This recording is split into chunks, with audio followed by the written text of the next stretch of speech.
I am Pastor Jeff Sherwood at Backton Hill Bible Church in Malvern, and my partner here today is Rob Holman, who's the pastor of Meeting House Church. Our goal is to talk to you about how to meet your neighbors. You are significant in this whole scheme of seeing people come to know Jesus Christ. Our goal overall is to have repeated opportunities for our neighbors to see, hear, and respond to the gospel. And we realize that for some of you, this is a challenge. For some of you, this is easy. You may live in a complex where your neighbors are close to you, where you see them every day. People walk in and out of their houses and say, hi, how are you doing? What's going on? Some of you may also be in situations where you're separated from your neighbors. There's woods or fields between your house and another. That makes it a challenge for us to come up with common ideas that fit everybody.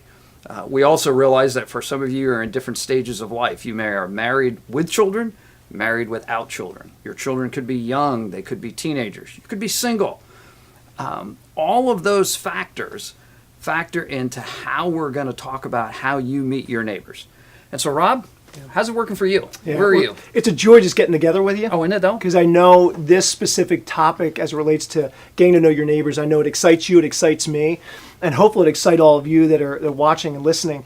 For me, Jeff, I'm 39 years old, right? Certain life season, certain life stage, right? I have two young kids, a 6-year-old and a 4-year-old. We don't know if our family's complete yet. So we're at this interesting point in our life where we're around young kids all the time, younger families. Matter of fact, we live in a townhouse development. So the houses are really close. You get to know your neighbors. I know not everyone's like that, but again, in our season of life, it's important. We're brushing shoulders with people in a similar life stage, similar interests, because we have two young ones. And so my wife and I, it could be something like, we all have like back decks of the townhouse, right? So we could be cooking out on a Friday night, Saturday night, and multiple neighbors are also cooking out. And I'll yell over, hey, what do you got cooking out tonight? And all of a sudden, it's like, we start joking around. We start finding out, hey, can I come over and try some of that? So for us, it's intimate, it's close. Not everyone likes that, but for us, that's where we are in life. It's enjoyable, and we're looking for open opportunities within that dynamic. Yeah. And not only to mention that, I find that my little girl's in preschool. And with preschool, I take her to class once a week. My wife takes her a couple other times a week. And I'm in line with other parents. And here's the cool thing about it, right? Common interest. My little girl is going with other classmates into preschool a few times a week. So before the preschool door opens, we're in a line with all these other parents, similar ages than my wife and I, similar life stage. So for me, it's like, what a great opportunity. I can just turn in line to my right or to my left, ahead of me or behind me, and just start asking very practical questions. How long have you been in the area? Where did you come from? What are the interests that your little girl, little boy enjoy? And I can start to open up opportunity. It's not like a forced thing. It's not like an extracurricular thing that I got to add to my already busy plate. I can basically just look and see the flow of life that I'm currently in right here and right now. And start to see the opportunities right in our midst, right in my midst. It's awesome. So you're not adding one more thing to your schedule in order to meet neighbors. You're just taking advantage of the opportunities that are already there. That's it. Because the bottom line is, listen, we're all busy. We all have tons of stuff to do. There's a demand within family life, within professional life, within neighborhood, community life. So the last thing I want to do is add to my already busy plate.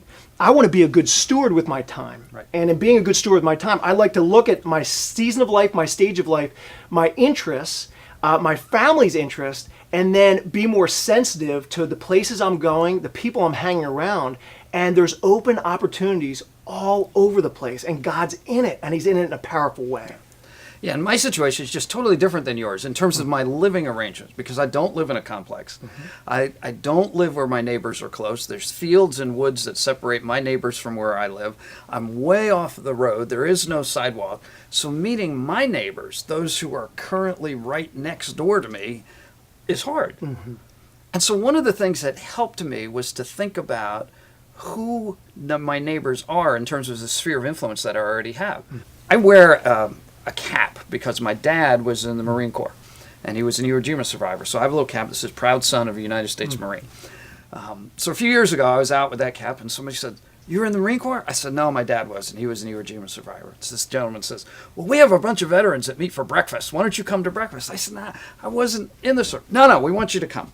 So they invited me in, and they meet every 3 weeks, once every 3 weeks for breakfast. And so they have become my neighbors. They've been the guys that I connect with that have invited me into their life. And it's not anything extra. I'm going to eat breakfast, you know. And so I get to connect with them and be a part of their lives and dialogue with them, just like you do with the folks in line with your kids. Yeah. And so again, I think if we can think of who God has already placed in our sphere of influence and who we are, because for some of us, like you and I, being with people and talking with people, that's what we do. We know for some of you, that's not who you are. For some of you, the sense of stretching out and meeting your neighbor, you know, that's so far out of the sphere of reference and getting out of the boat that you're afraid you're going to drown. And we want you to know that you are as valuable and as significant to this whole goal of seeing people come to Christ. Because you don't have to be outgoing like Rob and I are. You can be who you are in thinking about who God has placed in your life. And it may look different for you. You may wear a cap or something that will create conversation. You may be in an office situation where you can put a picture, a saying that other people will come and ask, well, why is that there and what does that mean? So you don't necessarily have to be the one that initiates the conversation, but you can be the one who responds to the conversation. And as the scriptures remind us, always being ready to give a reason for the hope that's in us.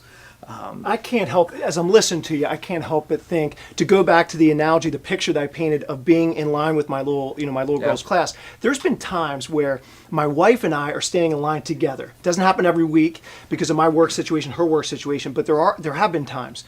And my wife's a bit more of an introvert. Of course, I'm an extrovert, right, Jeff? Surprise. But it's interesting in how we engage with people in that line. Yeah.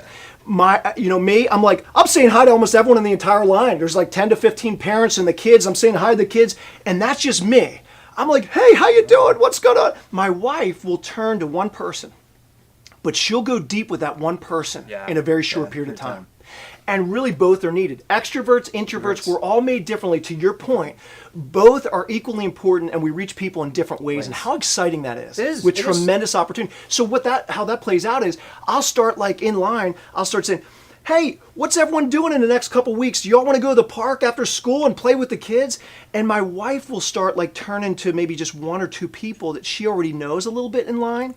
And saying, hey, what dates would really work well for you? I'm already lost in the details. I just get excited about the big picture, rallying a bunch of people, and that fits to my personality, my strengths. My wife, handling some of the details, going deeper with a couple of the parents, it really suits her well and how God's wired her. Right. And some of you are planners, and some of you are spontaneous.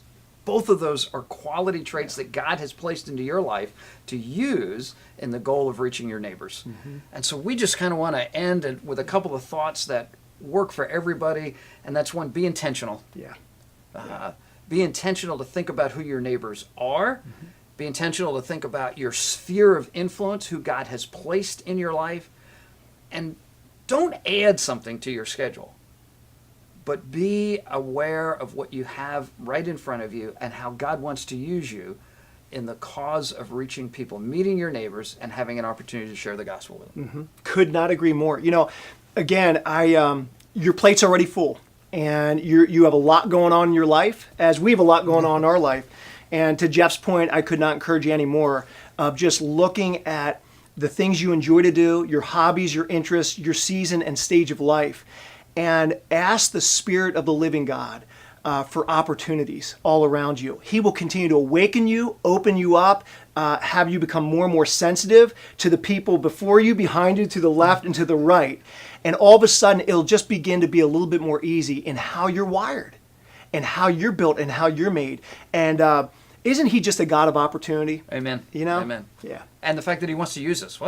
That's just awesome. Yeah. All of us in our uniqueness are special to God, and we just want to encourage you and thank you for listening to us, and trust that what we've had to say will better equip you to meet your neighbors and share the gospel.